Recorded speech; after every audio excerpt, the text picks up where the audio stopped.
Habang nagliligpit si Banji ng damit nila ay masaya pang nagkwekwento sa pagkamatay ni Lily dahil kontra siya kay Renz at kailanmay hindi siya papayag na ikasal ang apo niya sa binata.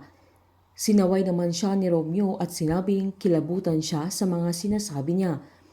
Giniit pa ni Banji na matapobre ang matanda na wala na siyang ginawa kundi pigilan si Sandra na pakasalan si Renz. Galit na sinabi ni Romeo na alam naman nilang dalawa na hindi mahal ni Ren si Sandra dahil ginagamit lang niya ang dalaga para mahanap niya si Rose. Sinita siya ni Banji na bakit yun pa rin ang iniisip ni Mario na galit niyang sinabi na gaganda na ang buhay ng anak nila na pati sila ay maaambunan ni Renz na pinagsabihan pa niya si Mario na sinisira niya ang magandang kinabukasan ng pamilya nila na yun lang ang paraan para makalaya na sila sa maduming tirahan at hindi na sila mamatain ng mga tao na mararanasan na niya ang buhay na pangarap niya na pinangako ni Romeo at pinamukha ni Banji na hindi niya naranasan dahil puro kamalasan si Romeo na kinasama ng loob ng asawa niya at dahil dito ay hindi na iwasan ni Romeo na sampalin si Banji sa mga sandaling yan. Dahil sa pagsampal ni Romeo ay umalis si Banji. Hindi masikmura ni Mario na gaganda ang buhay nila sa maling paraan na kailangan pang manggamit ni Renz. Dahil sa inis ni Banji na masampal siya ng asawa niya ay nakipag-inuman siya sa mga tambay na sinabihan siya ng mga ito na sa kanya nagmana si Renz na barumbado dahil sa pag-uugali ni Banji na kinainis niya kaya iniwan niya ang mga lalaki at naglakad-lakad ito. Habang naglalakad siya na lasing ay saktong nakasalubong niya si Dante na sinabihan pa niyang siya ang problema niya na dahil sa kanya ay nagkagulo ang pamilya nila. Inagaw ni Dante ang birnya na inakbayan niya ito na hindi nila alam na sinundan ng mga tambay si Banji.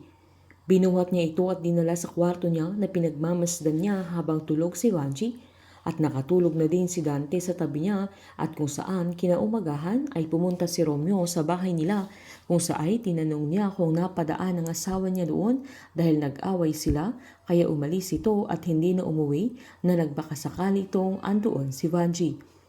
Hindi niya alam na nakikinig si Banji habang nasa kwarto ni Dante sa mga sandaling yan. Nagbalusot naman si Dante na masanay na siya sa asawa niya at uuwi din siya sa bahay nila kaya nagpaalam na din si Romeo.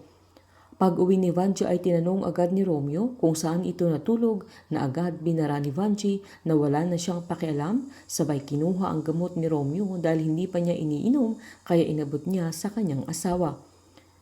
Habang nilibing na si Lily kung saan pinaabot ng mga kaibigan nila ang kanilang pakikiramay sa pamilya nila Matt. Habang si Christina naman ay hinawakan niya ang kamay ni Matt at sinabing nasa tahimik at masayang lugar na si Lily na wala na siyang sakit dahil perfect place na ang kinaroroonan niya. Habang pinaligpit na ni Matt ang mga gamit ng mama niya sa pagdating niya at nadatnan niyang umiinom si Sandra kaya nilapitan niya ito sabay tinanong kung okay lang ang dalaga. Giniit ni Sandra na nag-iisip siya kung kailangan niyang ituloy ang kasal kaya tinanong siya ni Matt kung umaatras na ito. Agad namang sinabi ng dalaga na gusto niyang i-postpone dahil kamamatay lang ni Lily. Habang sa pag-uwi ni Sandra ay dumiretso siya sa office ni Lily kung saan andoon ang box at nakita niya ang larawan ng lola niya kaya tutuiyak ito.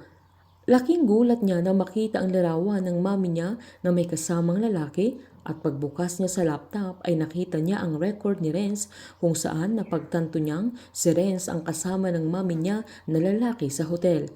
Nalaman na ni Sandra na si Renz ang ex ng mami niya na nilihim nilang dalawa. Ano ang mangyayari sa relasyon nilang mag-ina maging ang kasalan nila ni Renz? Aatras na kaya si Sandra dahil sa nalaman niyang pinagluloko siya ng dalawa? Painit ng painit ang mga tagpo, sabay-sabay po nating subaybayan ng advance episode ng Unbreak My Heart dito po sa aking channel. Patuloy lamang pong manood at mag-subscribe para ma-update po kayo sa mga susunod na episode. Marami pong salamat.